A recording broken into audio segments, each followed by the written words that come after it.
निर्धार किया था।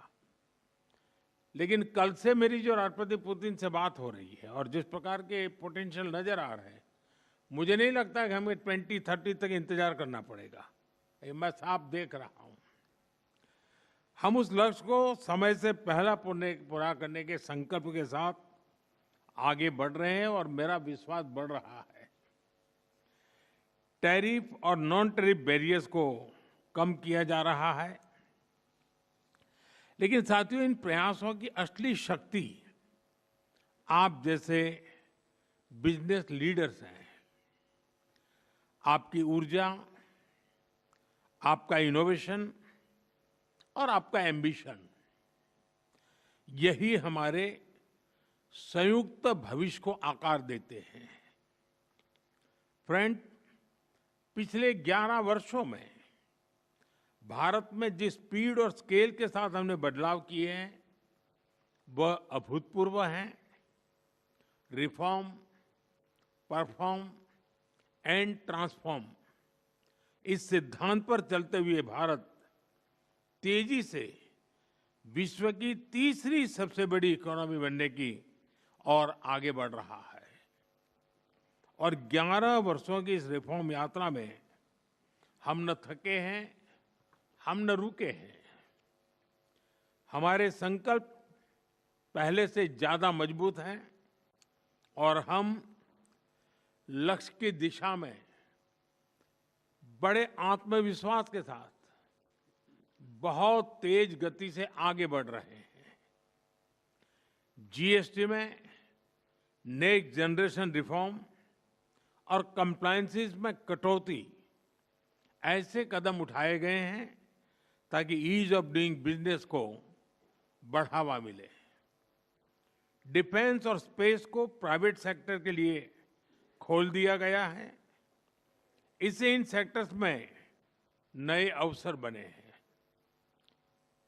अब हम सिविल न्यूक्लियर सेक्टर में भी नई संभावनाओं के द्वार खोलने जा रहे हैं।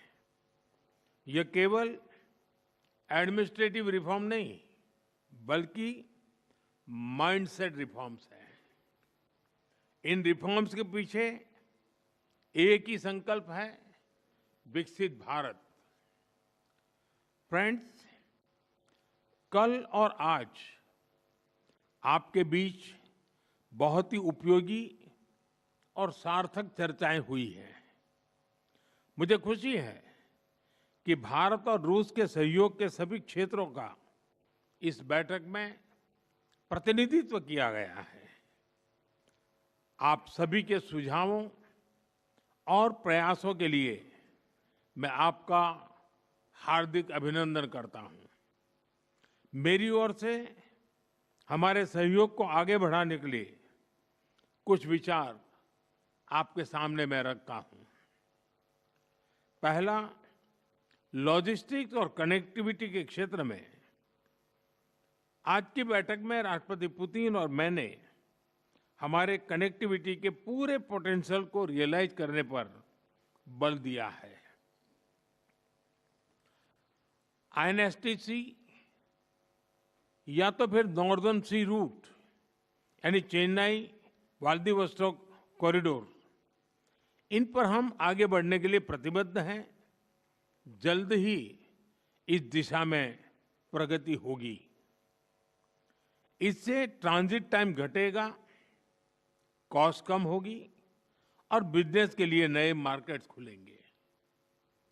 डिजिटल टेक्नोलॉजी की ताकत के साथ हम कस्टम्स, लॉजिस्टिक्स और रेगुलेटरी सिस्टम को वर्चुअल ट्रेड कॉरिडोर से जोड़ सकते हैं। इससे कस्टम्स क्लियरेंस तेज होगा, पेपर वर्क घटेगा और कार्गो मूवमेंट अधिक सीमलेस बनेगा। दूसरा, मरीन प्रोडक्ट्स। हाल ही में रूस द्वारा भारत से डेयरी और मरीन प्रोडक्ट्स के निर्यात के लिए भारतीय कंपनियों की लिस्ट में विस्तार किया गया है। इससे भारत के एक्सपोर्टर्स के लिए नए अवसर बने हैं। भारत के high quality marine products value added sea food, processed food, इसकी बड़ी मात्रा में ग्लोबल डिमांड है। हम cold chain logistics, deep sea fishing और फिशिंग हार्बर्स के मॉडर्नाइजेशन में जॉइंट वेंचर और टेक्नोलॉजी पार्टनरशिप बना सकते हैं। इससे रूस की डोमेस्टिक डिमांड भी पूरी होगी और भारतीय उत्पादों को नए मार्केट भी मिलेंगे। तीसरा, automobile sector. Bharat affordable, efficient EVs, two wheelers और सीएनजी मोबिलिटी सॉल्यूशंस में आज ग्लोबल लीडर है। रूस एडवांस मटेरियल का बड़ा प्रोड्यूसर है। हम मिलकर ईवी मैन्युफैक्चरिंग, ऑटोमोटिव कंपोनेंट्स और शेयर्ड मोबिलिटी टेक, इसमें साझेदारी कर सकते हैं। इससे हम न केवल अपनी जरूरतों को पूरा कर सकेंगे, बल्कि ग्लोबल साउथ, विशेषकर अफ्रीका के विकास में भी योगदान दे सकते हैं। चौथा, फार्मा। भारत आज विश्व भर में किफायती मूल्यों पर उच्चतम क्वालिटी की दवाइयां सप्लाई कर रहा है। इसलिए भारत को फार्मेसी ऑफ द वर्ल्ड भी कहा जाता है। हम दोनों मिलकर joint vaccine development, cancer therapies, radio pharmaceuticals और एपीआई सप्लाई चेन में सहयोग कर सकते हैं। इससे हेल्थ केयर सिक्योरिटी भी बढ़ेगी और नई इंडस्ट्रीज भी विकसित होगी। पांचवा, टेक्सटाइल। भारत के पास नेचुरल फाइबर से लेकर टेक्निकल टेक्सटाइल तक विशाल क्षमता है। डिजाइन, हैंडीक्राफ्ट्स और कारपेट्स में हमारी वैश्विक पहचान है। रूस पॉलीमर और सिंथेटिक रॉ मटेरियल्स का बड़ा प्रोड्यूसर है। हम साथ मिलकर रेजिलिएंट टेक्सटाइल वैल्यू चेन बना सकते हैं। इसी तरह फर्टिलाइजर, सिरेमिक्स, सीमेंट मैन्युफैक्चरिंग और इलेक्ट्रॉनिक जैसे क्षेत्रों में भी सहयोग की कई संभावनाएं हैं। साथियों, सभी क्षेत्रों में सहयोग बढ़ाने में मैन पावर मोबिलिटी की महत्वपूर्ण भूमिका है। भारत आज दुनिया की स्किल कैपिटल के रूप में उभर रहा है। हमारा युवा talent technology, engineering, health care, construction, logistics, हर क्षेत्र में ग्लोबल रिक्वायरमेंट्स को पूरा करने की क्षमता रखता है। रूस की डेमोग्राफिक और इकोनॉमिक प्रायोरिटीज को देखते हुए यह साझेदारी दोनों देशों के लिए अत्यंत उपयोगी है। जब हम भारत के टैलेंट को रूसी भाषा और सॉफ्ट स्किल में ट्रेनिंग देंगे, तो हम मिलकर एक ऐसी रशिया रेडी वर्कफोर्स तैयार कर सकते हैं जो दोनों देशों की शेयर्ड प्रॉस्पेरिटी को गति देगी। फ्रेंड्स, आज हम अपने दोनों देशों के नागरिकों के लिए टूरिस्ट वीजा पर कई अहम हमने फैसले लिए हैं। इससे दोनों देशों के बीच टूरिज्म को बढ़ावा मिलेगा, टूर ऑपरेटर्स के लिए नए बिजनेस अपॉर्चुनिटीज बनेगी और रोजगार के नए अवसर खुलेंगे। फ्रेंड्स, आज भारत और रूस को इनोवेशन, को प्रोडक्शन और को क्रिएशन की नई यात्रा पर साथ चल रहे हैं। हमारा लक्ष्य आपसी व्यापार बढ़ाने तक सीमित नहीं है। हम पूरी मानवता की भलाई सुनिश्चित करना चाहते हैं। इसके लिए ग्लोबल चैलेंज का स्थायी समाधान तैयार करना है। भारत इस यात्रा में रूस के साथ कंधे से कंधा मिलाकर चलने के लिए पूरी तरह से तैयार है। मैं आप सबसे कहना चाहता हूं, come, make in India, partner with India and together let us make for the world. इन्हीं शब्दों के साथ मैं राष्ट्रपति पुतिन और आप सभी का आभार व्यक्त करता हूं। बहुत बहुत धन्यवाद।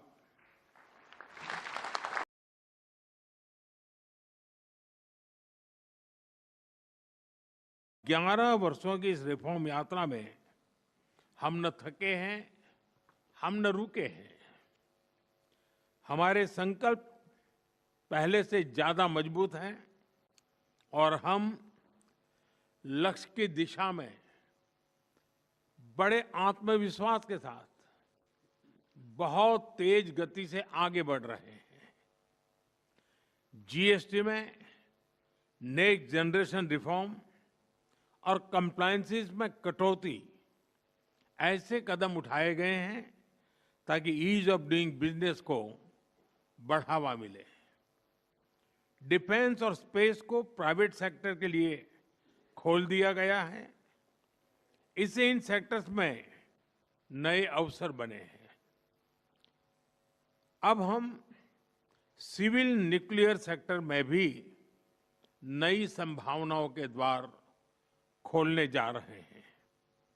यह केवल एडमिनिस्ट्रेटिव रिफॉर्म नहीं, बल्कि माइंडसेट रिफॉर्म्स हैं। इन रिफॉर्म्स के पीछे एक ही संकल्प है, विकसित भारत। फ्रेंड्स, कल और आज आपके बीच बहुत ही उपयोगी और सार्थक चर्चाएं हुई हैं। मुझे खुशी है कि भारत और रूस के सहयोग के सभी क्षेत्रों का इस बैठक में प्रतिनिधित्व किया गया है। आप सभी के सुझावों और प्रयासों के लिए मैं आपका हार्दिक अभिनंदन करता हूं। मेरी ओर से हमारे सहयोग को आगे बढ़ाने के लिए कुछ विचार आपके सामने मैं रखता हूं। पहला, लॉजिस्टिक्स और कनेक्टिविटी के क्षेत्र में आज की बैठक में राष्ट्रपति पुतिन और मैंने हमारे कनेक्टिविटी के पूरे पोटेंशियल को रियलाइज करने पर बल दिया है। आईएनएसटीसी या तो फिर नॉर्दर्न सी रूट यानी चेन्नई व्लादिवोस्टोक कॉरिडोर, इन पर हम आगे बढ़ने के लिए प्रतिबद्ध हैं। जल्द ही इस दिशा में प्रगति होगी। इससे ट्रांजिट टाइम घटेगा, कॉस्ट कम होगी और बिजनेस के लिए नए मार्केट्स खुलेंगे। डिजिटल टेक्नोलॉजी की ताकत के साथ हम कस्टम्स, लॉजिस्टिक्स और रेगुलेटरी सिस्टम को वर्चुअल ट्रेड कॉरिडोर से जोड़ सकते हैं। इससे कस्टम्स क्लियरेंस तेज होगा, पेपर वर्क घटेगा और कार्गो मूवमेंट अधिक सीमलेस बनेगा। दूसरा, मरीन प्रोडक्ट्स। हाल ही में रूस द्वारा भारत से डेयरी और मरीन प्रोडक्ट्स के निर्यात के लिए भारतीय कंपनियों की लिस्ट में विस्तार किया गया है। इससे भारत के एक्सपोर्टर्स के लिए नए अवसर बने हैं। भारत के high quality marine products, value added sea food, processed food, इसकी बड़ी मात्रा में ग्लोबल डिमांड है। हम cold chain logistics, deep sea fishing और फिशिंग हार्बर्स के मॉडर्नाइजेशन में जॉइंट वेंचर और टेक्नोलॉजी पार्टनरशिप बना सकते हैं। इससे रूस की डोमेस्टिक डिमांड भी पूरी होगी और भारतीय उत्पादों को नए मार्केट भी मिलेंगे। तीसरा, automobile sector. Bharat affordable, efficient EVs, two wheelers और सीएनजी मोबिलिटी सॉल्यूशंस में आज ग्लोबल लीडर है। रूस एडवांस मटेरियल का बड़ा